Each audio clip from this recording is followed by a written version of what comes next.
dernier à Marseille. Un supporter anglais et russe. Un homme est encore entre la vie et la mort. Le ministre de l'Intérieur a interdit la vente d'alcool à proximité des stades. Cela suffira-t-il? Ils sont vêtus d'un short et d'un polo, mais c'est une armure de soldats. Ils n'ont pas besoin d'avoir bu pour se battre. On les appelle hooligans, mais ils ne sont pas tous anglais. Les médias aiment à les présenter comme des bas du front avinés, mais eux se voient comme les derniers chevaliers d'une époque matérialiste et dévirilisée. Ils n'ont pas frappé au hasard, ni en désordre. Ils ont repéré les lieux, visé une cible, puis attaqué en meute. Ce n'était pas une bataille de rue, c'était un raid, une attaque de commando. Certains jeunes habitants des quartiers nord de Marseille sont alors descendus pour se jeter dans la mêlée afin de leur montrer que les supporters de l'OM n'étaient pas des pourris, pour que ces étrangers repartent avec une bonne image de la ville. Les Russes et les Anglais ne se sont pas épargnés. Ils s'étaient entraînés toute l'année pour ce moment-là, avaient pratiqué des sports de combat.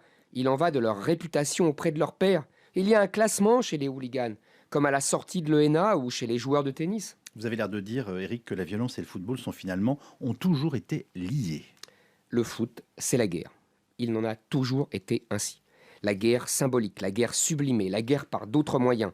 La guerre entre le Barça et le Real Madrid, entre Ajax d'Amsterdam et Feyenoord, entre le Brésil et l'Argentine, entre les deux Allemagnes lors de la Coupe du Monde de 1974.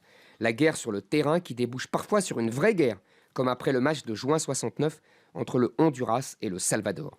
La guerre sur le terrain pour prendre sa revanche d'une défaite militaire, comme Argentine-Angleterre en 1982, après l'expédition des Malouines. La guerre sur le terrain qui fait surgir le souvenir des guerres du passé. Lors du fameux France-Allemagne de Séville, le violent gardien allemand Schumacher fut traité de nazi. Le foot a été inventé à la fin du 19e siècle pour canaliser les instincts belliqueux des ouvriers anglais, dont le sort terrible avait fait dire à Stendhal « Le travail exorbitant et accablant de l'ouvrier anglais nous venge de Waterloo ». Les mêmes étaient sur le terrain et autour. La bourgeoisie préférait le tennis ou le rugby. Si le rugby est un sport de voyous pratiqué par des gentlemen, le foot est un sport de gentlemen pratiqué par des voyous.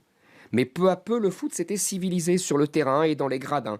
Les pères venaient avec les fils. Le jeu était devenu un art de la passe, un art du don gratuit, un art de la solidarité. Toujours la guerre, mais la guerre en dentelle. Il y a une trentaine d'années, le foot a été arraché aux classes populaires. Il est devenu le temple du fric. Les gradins se sont remplis de happy few et de jolies femmes. Les classes populaires ont été expulsées par le prix des places.